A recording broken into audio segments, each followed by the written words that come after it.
Hello everyone, it's Old Guardian here. In this video I'm going to take a look at the upcoming Hearthstone Standard rotation from the perspective of the Rogue class. If you're unfamiliar with the Standard rotation, it's an annual event in Hearthstone where the Standard format is being pruned of some of the older cards, in specific cards from expansions 2 years prior. So in 2019, when the first expansion of the new year arrives, at the same time 3 expansions are going to leave the Standard format and only be available in Wild, in single player modes and some of the Tavern Brawls after that. And the expansions that are now going to leave are Journey to Un'Goro, Knights of the Frozen Throne and Kobolds and Catacombs. And this rotation promises to be the most important rotation yet, because all of these expansions were very powerful, so there are going to be a lot of meta changes. And in this video I'm going to take a look at the Rogue perspective, key cards that are leaving from Rogue, key cards that are going to be staying in Rogue, and what does it mean for the current Rogue meta decks. First of all, Journey to Un'Goro is going to rotate out of Standard, and with Journey to Un'Goro leaves the card that Blizzard could never balance, the Caverns Below, the infamous Quest Rogue. Nerfed multiple times, still viable, still competitive. It was just impossible to balance, and now it's going to go out of Standard format, so it won't have to be nerfed yet again, I guess. But it's not the only important card from Journey to Un'Goro that's rotating out. Of the cards that currently see play outside of Quest Rogue, Vilespine Slayer is by far the most important. Hard removal on a stick for Rogue. Very solid card, but that's going away now. The others are a bit more niche in their appliance at the moment. Mimic Pod mostly sees play in Quest Rogue, which is going to die of course without the quest. Razorpetal Lasher has sometimes seen occasional play, and it was just about to find a new chance with Even Rogue, but with Gen going to Hall of Fame, Even Rogue is not going to be a thing, so Razorpetal Lasher really didn't find a way after rotation anyway. However, Sherasin Corpse Flower was a card that was powerful enough to be played when it was released, but then it kind of fell by the wayside.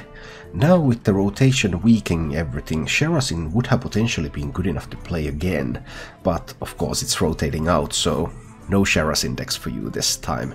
Knights of the Frozen Throne wasn't a huge expansion for Rogue. I mean, sure, Valeera the Hollow, but Valeera the Hollow was the best in Quest Rogue, but it had some appliances in other Rogue archetypes as well, so it would have been good, of course, post-rotation.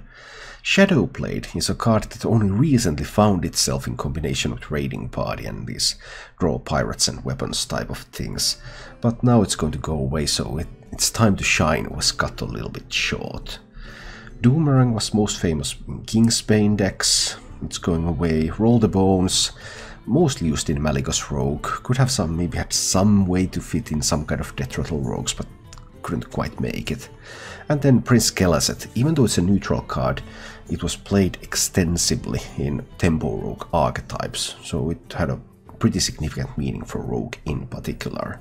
And then there's Kobolds and Catacombs rotating out, and Kobolds and Catacombs, like for most classes, was a superstar expansion. For Rogue, obviously Kingsbane, so Kingsbane Rogue is dead. Kingsbane's rotating out. Sonia Shadow Dancer mostly saw playing Quest Rogue, but had some promising appearances in some other archetypes as well, but it's now going away.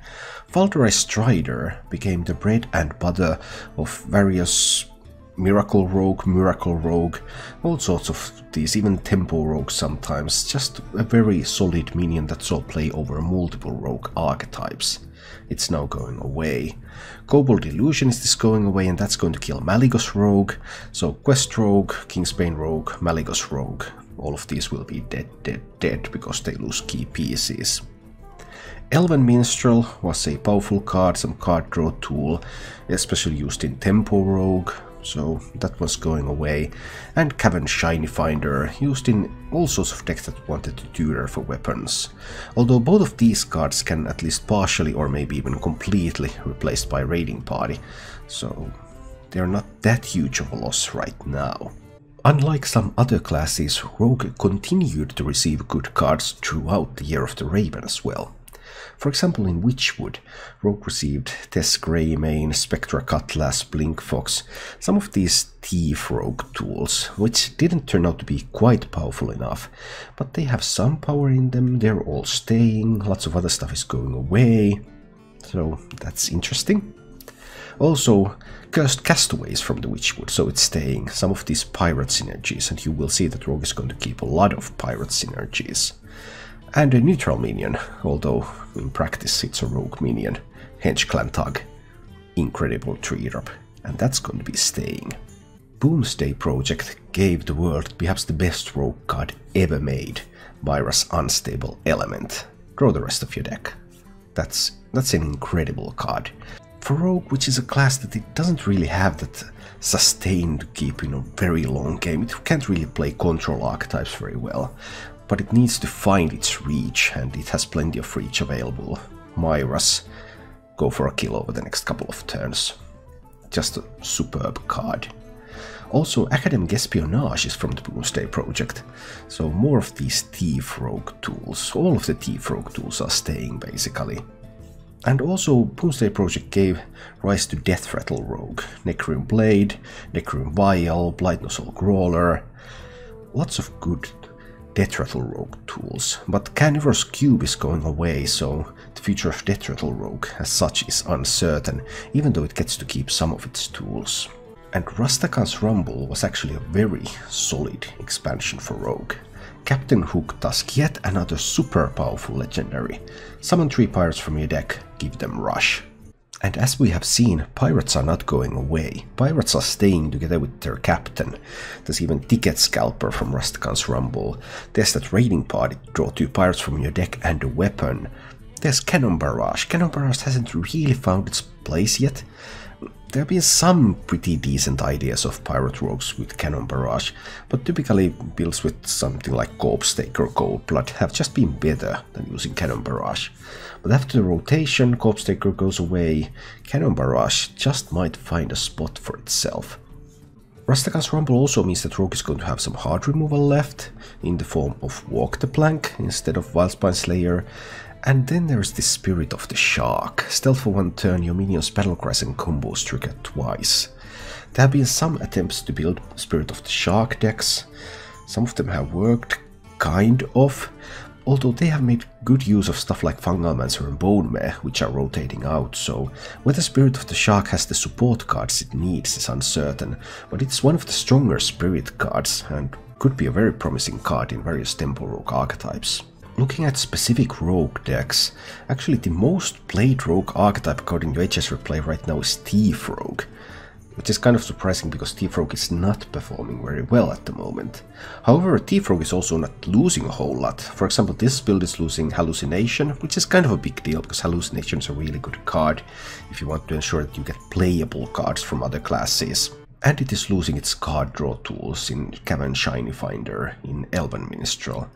However, that's all that it's really losing. Academic Espionage, all that stuff is still there. If this deck was to be reworked with something like raiding parties, maybe Cutthroat Buccaneers, put some pirates in, raiding party to tutor for the pirates, to tutor for the Spectra Cutlasses, Thief Rogue actually looks like it's going to be just as strong as it's right now, which right now isn't that much, but after rotation when everyone else gets weaker, maybe Thief Rogue can overcome its meme status. Tempo Rogue is losing some essentials. It's losing Prince Keleset, it's losing the Corpse Taker package, it's losing Falderai Strider. However, it's also keeping a bunch of stuff. It's keeping Captain Hooktusk and all of the pirates, and it's keeping Henchclan Tug. And even though it's suffering some losses, just the power of Hooktusk, pirates, tugs should be enough to rebuild some variant of Tempo Rogue. Miracle Rogue is going to lose the weapon Shadowblade. Oh, Shadowblade, you were just introduced to the meta and now you're already going away. And it's losing the Falderai Strider value. So at least it needs a replacement weapon, but maybe you can use something like Assassin's Blade, so there are some options remaining. And overall this kind of Tempo-ish archetype, this one too. So maybe something like this is the future of Tempo Rogue. Deathrattle Rogue is losing a bunch of stuff. It's losing the Shinyfinder, it's losing the Cube, it's losing the Devilsaur, and that Cube Devilsaur into Necrim Vial get 4 Devilsaurs. That was like a huge move that the deck was capable of, but no longer. However, this isn't even the first variant of Deathrattle Rogue that has seen play. The first variants were built around the Devilsaur eggs, and now this one is built around these bigger minions, and ways to cheat them out and ways to copy them.